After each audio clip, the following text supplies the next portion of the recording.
안녕하세요. 지난 5개월 베트남 어학연수를 갔다 온 직장인입니다. 제가 베트남에서 5개월 이렇게 살아보니까 베트남에는 참 그 내공이 많으신 분들이 많더라고요. 10년, 심지어는 한 20년 사신 분도 만나 뵀는데 제가 그분들 앞에서 이렇게 베트남에 대해서 뭐라고 얘기할 짬밥은 아닌 것 같습니다. 그렇지만은 한국에서 베트남어를 공부하시고 그다음에 직장을 다니시면서 베트남을 한번 가서 어학연수를 하고 싶은 분들에 대해서는 제가 뭐라고 저의 경험을 조금이나마 이렇게 공유해 드리는 게 맞을 것 같아가지고 이 비디오를 지금 준비하게 됐습니다.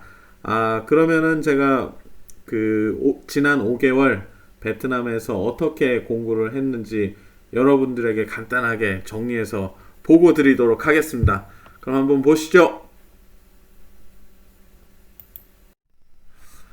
제 어학연수를 먼저 간단하게 요약해 드리겠습니다.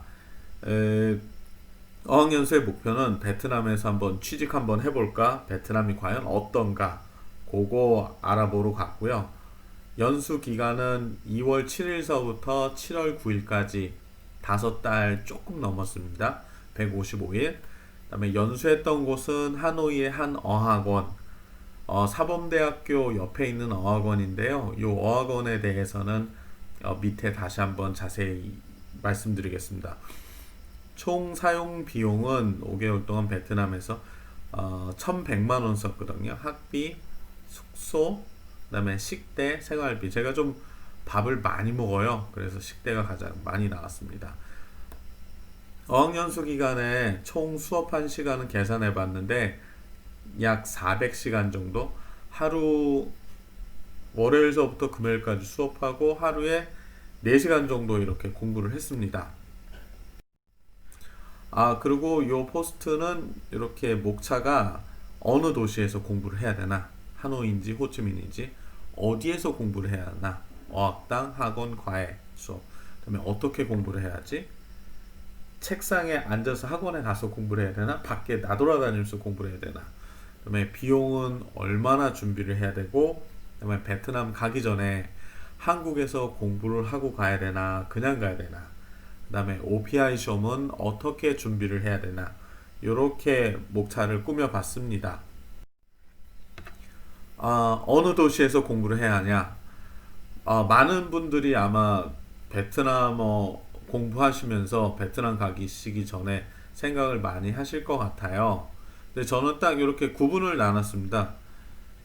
시험 점수가 목표이신 분, 아니면 베트남에서 비즈니스 하는데 환경 파악, 그다음에 현지 취업 이렇게 준비하신 분은 공부해야 되는 곳이 틀리다고 저는 이렇게 보거든요. 왜냐면은 보통 베트남 시험의 대부분의 그 발음은 그 북쪽 하노이 발음을 많이 쓰고 있어요. 그래서 북쪽에서 공부하는 게 확실히 시험 준비하는 데는 이익이 있는 것 같습니다. 그러나 하노이는 조금 정치적인 색채가 강한 도시라서 어, 도시 분위기가 조금 호치민에 비해서 우울해요. 약간 다운돼 있다고 해야 되나? 그런 게 있고, 대신 호치민에 가서 공부를 하면은 발음에 문제가 좀 많습니다. 남쪽 발음이 되게 부드럽거든요. 그다음에 북쪽에서 얘기하는 성주하고도 좀 차이가 있고, 그러나 호치민에서 공부를 하면은 일단 비즈니스 관련돼서는 호치민이 훨씬 더 활기가 있으니까 취업하실 분들이나 아니면은 거기서 조금 어느 정도 릴렉스 하시면서 공부하시는 분들이나 이렇게 비교해 봤을 때는 호치민이 하노이보다는 훨씬 더 낫다고 저는 보고 있습니다.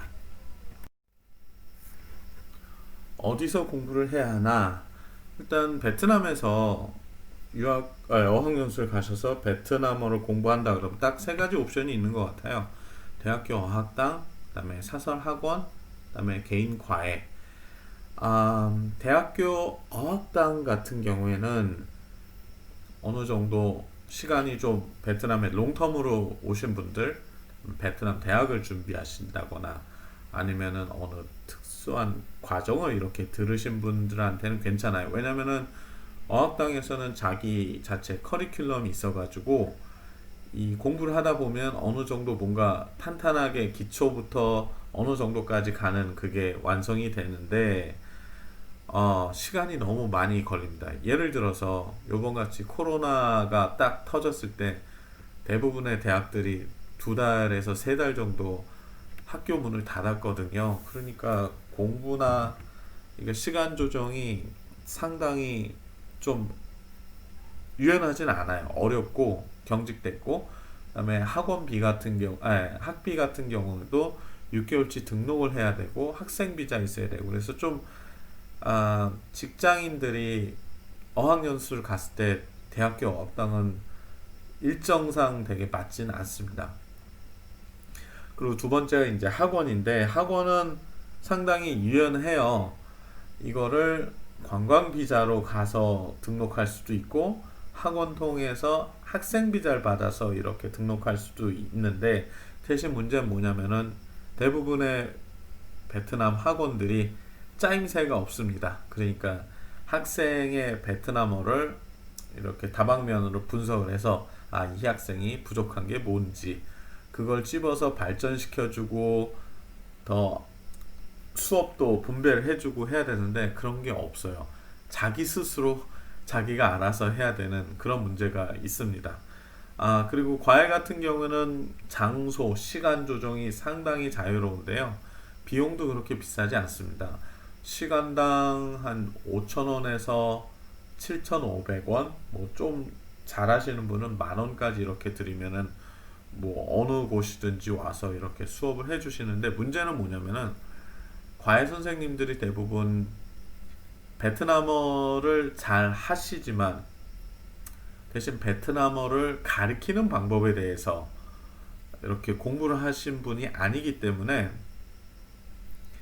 이게 오랜 기간 공부를 하기에는 그렇게 도움이 되진 않다고 저는 보고 있습니다.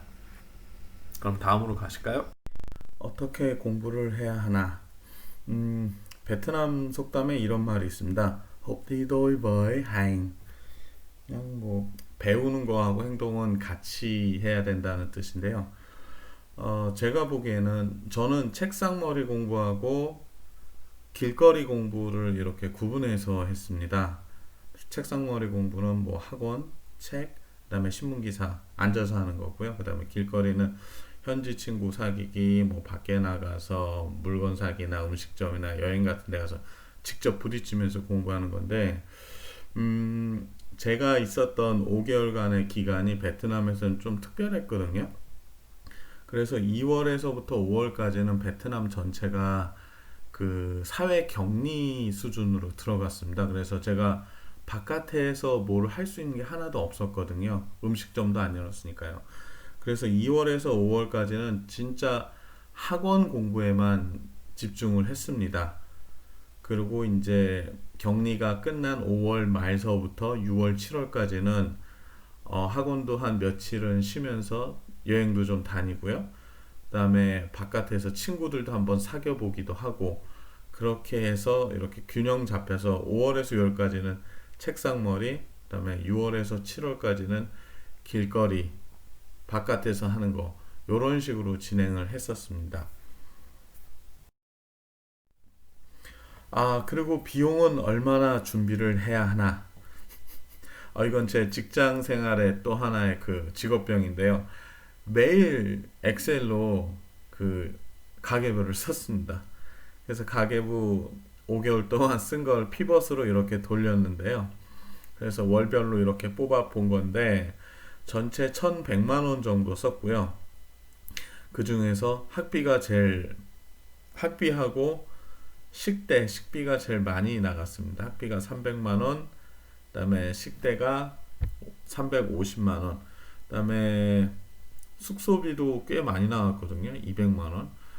외국인들이 살 만한 숙소가 그렇게 싸지는 않아요. 특히 호치민도 그러겠지만 하노이는 베트남 친구들한테도 자기 급여 수준의 한 3, 40%를 이렇게 숙소비로 투자를 해야 하니까 너무 부담이 크더라고요. 그래서 저는 1,100만 원을 썼고요.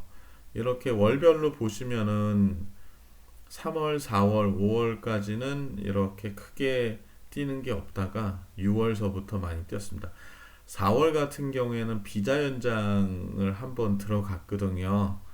그래서 그 수수료가 한 40만 원 정도 이렇게 해서 조금 뛰어 보이고요.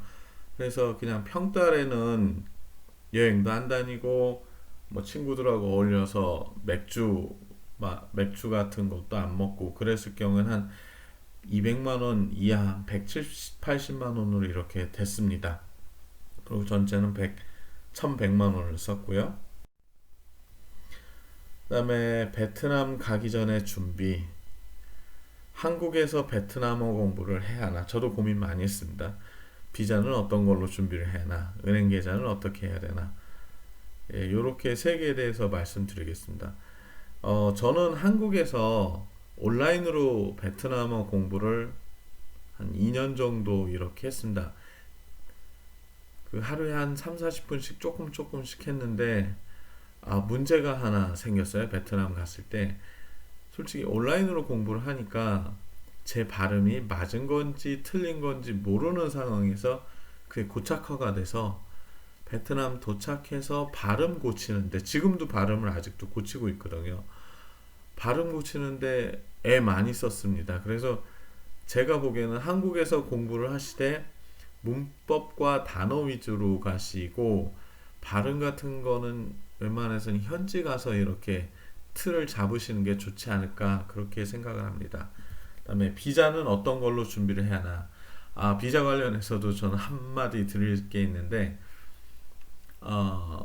정확하게 법적으로 말씀드리면은 관광 비자로 베트남을 갔을 때 사설 학원 다니는 것은 불법입니다. 제가 이것 때문에 경찰서에 끌려가서 진술서 쓰고 뭐 이렇게 했거든요. 근데 좀 애매한 게 한국 대사관 이쪽에 어떤 그 가이드라인도 없거든요. 그리고 학원 측에서도 상관없어. 너 학생 비자면은 이렇게 학생 비자 아니래도 관광 비자래도 여기서 공부할 수 있어. 뭐 이런 식으로 이렇게 얘기하는데 어느 날 공안이 저희 집에 와서 너 여기서 뭐 하니? 외국인이 많이 사는 아파트 그 단지였거든요. 난 여기서 생각 없이 열심히 공부하고 있었으니까 학원 다녔어. 공부합니다. 그랬더니 그 다음날 경찰서 가서 진술서 쓰고 좀 문제가 많았어요. 그래서 경호원이 얘기하는 게 너는 관광 비자로 왔으면 놀아야지 왜 공부를 하니? 학원 다니지 마. 이런 식으로 됐거든요. 그리고 너는 벌금을 낼 거야. 라고 했는데 결국은 벌금 안 내고 왔어요. 한국에. 그렇지만 그 기분은 되게 안 좋더라고요. 그다음에 은행 계좌는 어떻게 해야 하나? 솔직히 한국에서 베트남으로 송금하는 방법은 여러 가지가 있지만은 제가 그냥 느껴본 거는 베트남에서 은행 계좌를 하나 만들어서 ATM 카드를 개설한 다음에 그걸로 그냥 아무 데서나 돈 뽑아서 쓰는 게 제일 편한 것 같습니다. 그래서 저 같은 경우에는 한국에 있는 제 계좌에서 베트남 계좌로 이렇게 돈을 송금을 해서 베트남 현지에서 ATM 카드가 있으면은 베트남 어느 은행 ATM에서도 다 돈을 뽑을 수 있거든요. 은행이 같지 않더라도 그 수수료 나가는 게 한 150원 정도 요 정도 나간 것 같아요. 그래서 ATM 해서 하시는 게 더 낫다고 저는 보고 있습니다. OPI 준비 세 가지 주제로 잡아봤습니다. 베트남에서는 OPI 시험 못 보고 전화로 하는 베트남어에 익숙해져야 하고 모든 문제와 단어를 준비할 수 없으니까 자신이 갖고 있는 단어로 풀어 설명하는 연습을 해야 됩니다. 먼저 베트남에서는 OPI 시험을 볼 수가 없습니다. 그리고 몇몇 한국 회사에서는 외국에서 본 OPI 시험을 인증을 안 해주는 경우도 있거든요. 그렇기 때문에 OPI는 할 수 없이 한국에 와서 보는 게 맞는데 문제는 베트남에서 베트남어 공부 열심히 하다가 한국에 딱 도착하는 순간부터 베트남어 실력이 뚝뚝뚝 떨어집니다. 그렇기 때문에 OPI 시험은 한국에 오자마자 최대한 빨리 이렇게 보시는 게 좋습니다. 두 번째, 전화 베트남어에 익숙해져야 한다. OPI 시험센터 가보면은 진짜로 수화기를 들고 미국에 있는 베트남어 선생과 전화를 해서 시험을 보는 거거든요. 그렇기 때문에 일반 전화기로 들려오는 음성 정보가 이렇게 정확하지가 않아요. 보통 학교나 베트남에서 선생님들이나 상대방하고 이렇게 얘기할 때 보면 얼굴을 마주보고 얘기하기 때문에 표정이나 손짓으로 어느 정도 감을 잡을 수가 있거든요. 제가 말하는 게 맞는지 틀린지. 근데 전화로만 이걸 하니까 그런 정보가 다 끊기니까 되게 힘들었습니다. 저는 그나마 난 게 그 한국에 오고 나서 2주간 자가격리를 했는데 그 2주 동안 제가 공부했던 선생님들한테 부탁을 해가지고 하루에 2번씩 아침 저녁으로 이렇게 연습을 했어요. 전화로. 그래서 상당히 도움이 많이 됐던 것 같아요. 세 번째, OPI 시험은 기본적인 뭐 자기소개, 뭐 너 어디서 사니, 몇 가지 롤플레이 주제 이런 거는 쉽지만은 그 심화 과정으로 들어가면은 생각할 수 없는 주제들이 많이 나오거든요. 저 같은 경우는 어떤 문제가 나왔었냐면은 요번에 그 코로나 때문에 온라인 수업을 하는데 이 온라인 수업이 앞으로 미래 교육에 어떤 영향을 끼칠지에 대해서 얘기해라. 그리고 또 다른 문제는 베트남이 지금 도시화가 되는데 도시화에 대한 너의 생각은 어때? 이런 식으로 문제가 나오니까 솔직히 모든 주제를 다 연습해 하기는 불가능하다고 봅니다. 그래서 자신이 갖고 있는 그 보캐블러리로 어떻게 그 주제에 대해서 잘 요리를 해서 얘기를 해야 될지 아니면 빠져나갈지 이런 거 연습을 하셨으면 더 좋겠어요. 그리고 요 문제 이 제 비디오 클립 밑에 보면은 제가 7월 28일에 제가 봤던 시험 문제가 있거든요. 그거를 제가 이렇게 댓글로 이렇게 정리를 해놨습니다. 그래서 한 번씩 보시면은 참고가 많이 되실 거예요. 마지막으로 제가 다녔던 학원에 대해서 말씀드리겠습니다. 이 학원 광고하려는 건 절대로 아니고요. 일반적으로 베트남 그 어학원의 장점과 단점 요게 극명하게 드러나기 때문에 설명해 드리겠습니다. 장점은 보통 학원이 일정 조정이 되게 유연합니다. 뭐 한 달을 공부하건 두 달을 공부하건 주중에 이렇게 들어가도 수업 어레인지를 잘 해줘서 그 짧게 어학연수 가신 분들한테는 학원이 많이 유리하고요. 그다음에 대부분 학원에서 가르치는 분들의 그 선생님들의 수준이 괜찮았습니다. 이 학원은 교수법을 배워가지고 단순히 베트남어를 모국어를 하는 사람이 아니고 어떻게 외국인 학생들한테 가르쳐야지 따라오는지 이거를 아시는 분들이 많았기 때문에 저는 이 학원 선생님들의 수준에 대해서는 상당히 만족을 합니다. 반면 단점도 있었는데요.